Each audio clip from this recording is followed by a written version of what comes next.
विचारणीय विषय है वो है राष्ट्र जागृति सम्मेलन। राष्ट्र के विषय में प्रातःकाल कहा था राजमानम राज्यम, जो वस्तु चमकती है उसको राज्य कहते हैं और जो मुरझा जाती है वो राज्य नहीं है। और राज्य का ही दूसरा नाम वेदों का भाष्य करते हुए ऋषि दयानंद ने कहा है राष्ट्र। अगर राज्य है तो राष्ट्र है।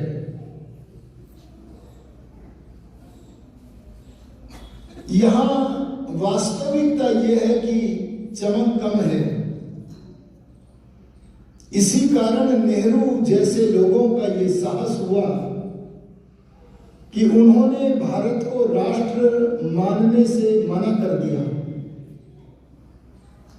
पीछे लोकसभा में वर्तमान प्रधानमंत्री जी ने कहा कि विपक्ष कहता है मैं नेहरू जी का नाम नहीं लेता पर आज बार बार लूंगा।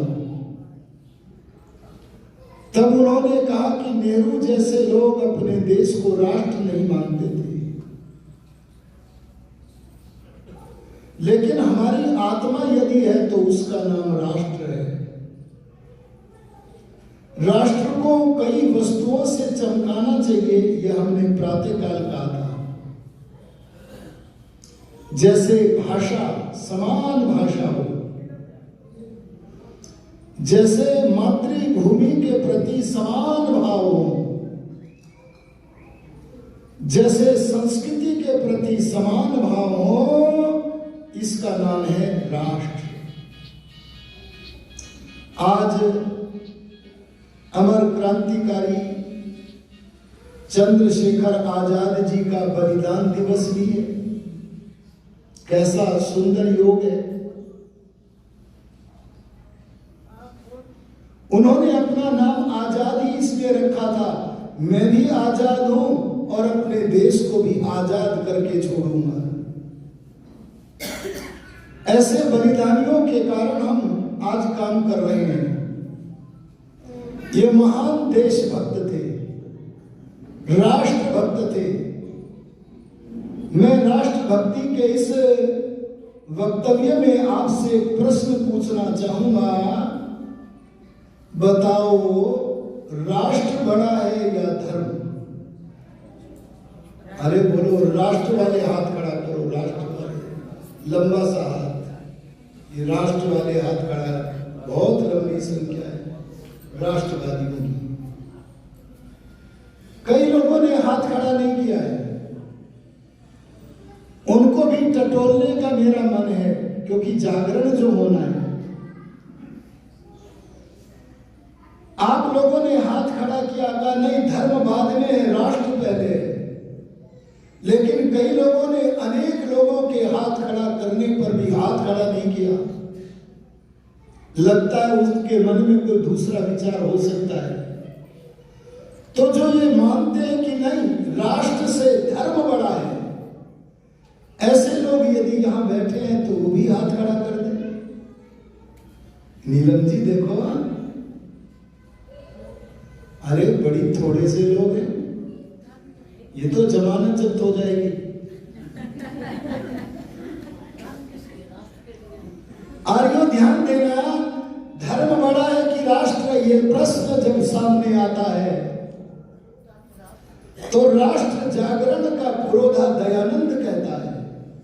अरे कौन कहता है? पूरा विशेषण भी तो बोल दो। राष्ट्र जागरण का पुरोधा दयानंद कहता है अगर धर्म है तो राष्ट्र है, और धर्म नहीं है तो बोलो राष्ट्र। ये आदरणीय पंडित योगेश दत्त जी, माने इनके पूर्वज लाहौर में, अरे लाहौर कहां है जी? पाकिस्तान में। बोलो ऐसे भजन बोलते थे कि नहीं? अरे स्वामी श्रद्धानंद जी महाराज लाहौर में बड़ी बड़ी वक्तृताएं, लाहौर में बड़े बड़े प्रवचन, देते थे कि नहीं? देते थे। अब कौन सा कारण है कि तुम्हारे देश का वो भाग आपका देश नहीं है? बोलो, कोई तो कारण होगा। अरे बोलो, कोई तो कारण होगा। क्या कारण है? उसका कारण यह है कि हमने चादर ओढ़ रखी थी। चादर, हमें चादर उड़ा दी गई थी जी, और उस चादर का नाम था धर्मनिरपेक्षता की चादर। हम धर्मनिरपेक्ष बने रहे। विश्व में धर्मनिरपेक्ष नाम का अगर कोई जंतु है तो उस जंतु का नाम है हिंदू। या आपने कोई मुसलमान भी धर्मनिरपेक्ष देखा है? अरे बोलो, जिन्ना धर्मनिरपेक्ष था क्या? अपना पूरा तुम्हारा कुछ नहीं होता। धर्म तो एक है। भगवान कितने हैं? और भगवान का बनाया हुआ संविधान कितने हैं? सबके लिए अलग अलग है कि एक है? तो धर्म तो एक ही है। सृष्टि के आरंभ से लेकर महाभारत काल पर्यंत सारे मानव जाति, सारे मनुष्य एक ही पंथ को, एक ही मार्ग को मानते थे। उस वेद मार्ग का नाम ही था धर्म। अरे बोलो, क्या नाम था? लेकिन उसके बाद महाभारत के युद्ध में बड़े बड़े विद्वान मर गए, भीष्म पितामह जैसे, और मार दिए गए। उन लोगों के जाने के बाद वेद का, ज्ञान का सूर्य मध्यम पड़ गया। तब जिसके मन में जैसा आया उसने वैसा मत चलाया, और मतों के आधार पर केवल हमारे विचारों के ही, मनों के ही टुकड़े नहीं हुए, बल्कि हमारी धरती के भी टुकड़े हो गए। बोलो, हुए कि नहीं? धरती के टुकड़े होने का जो एक कारण है वो बताया गया है, सत्यम मृतम। वेद ने कहा जो सत्य है, बोले वो राष्ट्र का आधार है। सत्य भी बट गया, अरे धर्म भी बट गया। सत्य को तो जानते हो ना, सत्यम वदंतम आहु धर्मम वदति इति। जब कोई व्यक्ति सत्य बात बोलता है तो उसकी बात को सुनकर लोग कहते हैं देखो धर्म की बात कह रहा है, और जब धर्म की बात कोई बोलता है तो लोग क्या कहते हैं, देखो सच कह रहा है। माने सत्य और धर्म अलग अलग नहीं है, ये दोनों बोलो जी एक। आज लोगों की अविद्या के कारण, हठ के कारण, दुराग्रह के कारण, स्वार्थ के कारण विचारों में परिवर्तन आ गया।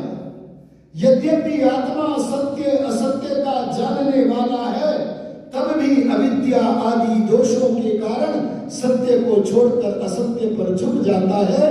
ये वातावरण आज पैदा हुआ है सारे विश्व में। इसके प्रति हमें सावधान होने की आवश्यकता है। अगर धर्म को सेकंड नंबर पर रखोगे, अगर धर्म को द्वितीय नंबर पर रखोगे, तो बोलो राहुल ईसाई बाजी मार के ले जाएगा कि नहीं? अरे बोलते क्यों नहीं हो? अगर धर्म को दूसरे नंबर पर रखोगे तो हमारे उत्तर प्रदेश में आजम खान, अरे आज चाहे जेल में हो, पर अगर बटन गलत दबाए होंगे उत्तर प्रदेश वालों ने तो जेल से निकल के बाहर आके बाजी मार ले जाएगा कि नहीं? जागरण होना चाहिए।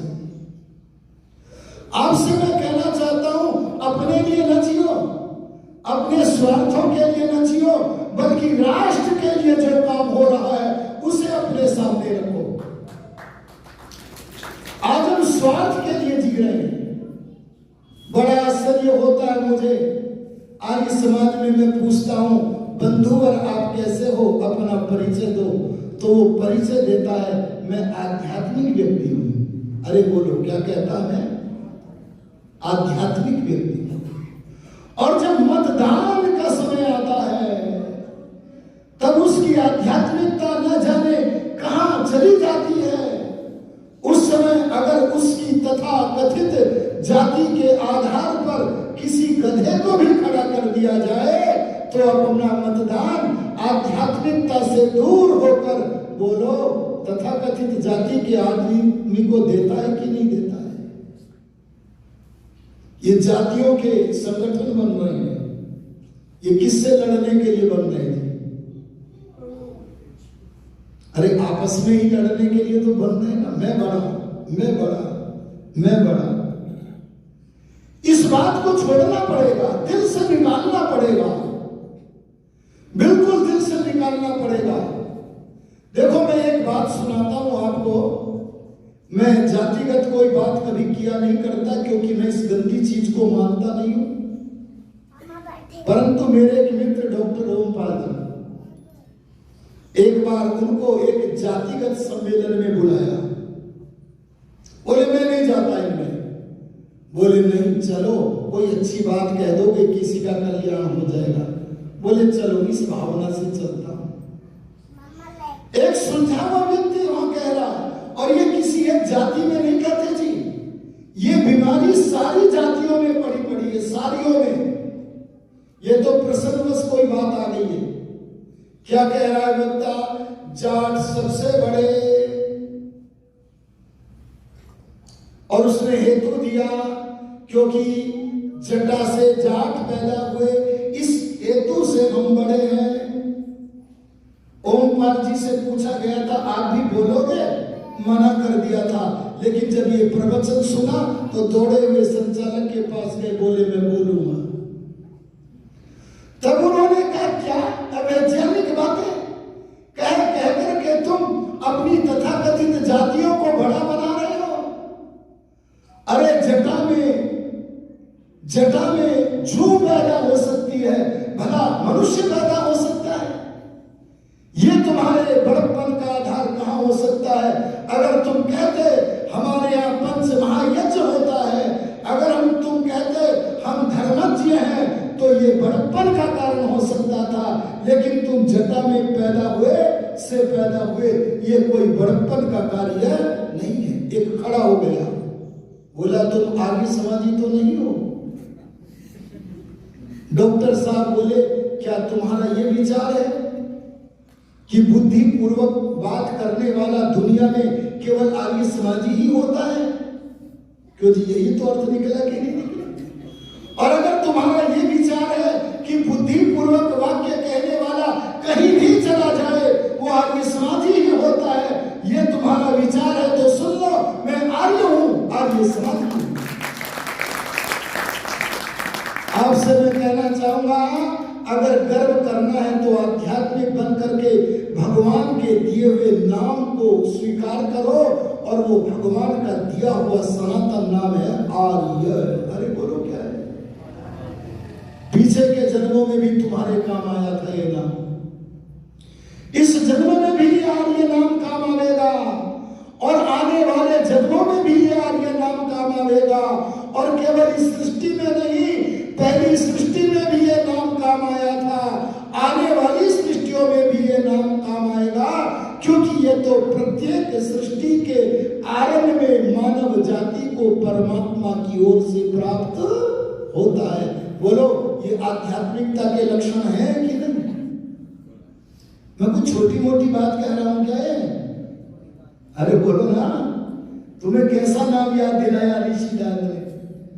अरे तुम्हारे पिता का दिया हुआ नाम, सनातन नाम, जो पहले भी था, आज भी है, आगे भी रहेगा, उस आर्य नाम से अभिमान करो।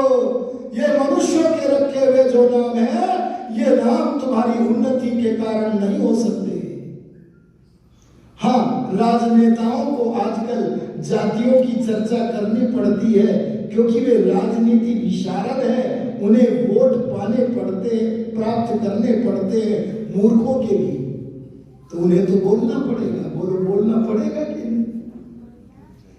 इसीलिए मैं आपसे एक बात कहना चाहता हूं कि आपके लिए सर्वप्रथम अगर कोई वस्तु हो सकती है तो उसका नाम है धर्म। बोलो क्या है जी? आइए थोड़ा सा हम धर्म के विषय में विचार करें। धर्म को समझ लो पहले। संप्रदाय का नाम धर्म नहीं है। ऋषिदान के शब्दों में ही कहना चाहूंगा क्योंकि उनकी परिभाषा आधुनिक संदर्भ में है, आधुनिक प्रसंग में है। वे कहते हैं जिसका स्वरूप ईश्वर की आज्ञा का यथावत पालन। आज के विषय से संबंधित जो अर्थ है मैं इन वाक्यों का उतना ही अर्थ करूंगा, पूरा अर्थ नहीं करूंगा। क्या कहा? धर्म का स्वरूप क्या है जी? जो ईश्वर को मानता है वो धार्मिक है, जो ईश्वर को नहीं मानता बोलो वो धार्मिक। इसका मतलब क्या हुआ? वामपंथी धार्मिक। अरे बोलो, यावत् जीवेत् सुखम जीवेत् ऋणम कृत्वा घृतम पिबेत् भस्मीभूतस्य देहस्य पुनरागमनम कुतः। ऐसे बोलने वाले बोलो धार्मिक। इसका मतलब पहला लक्षण ये है धार्मिक होने का कि हम ईश्वर के अस्तित्व पर विश्वास रखते हैं।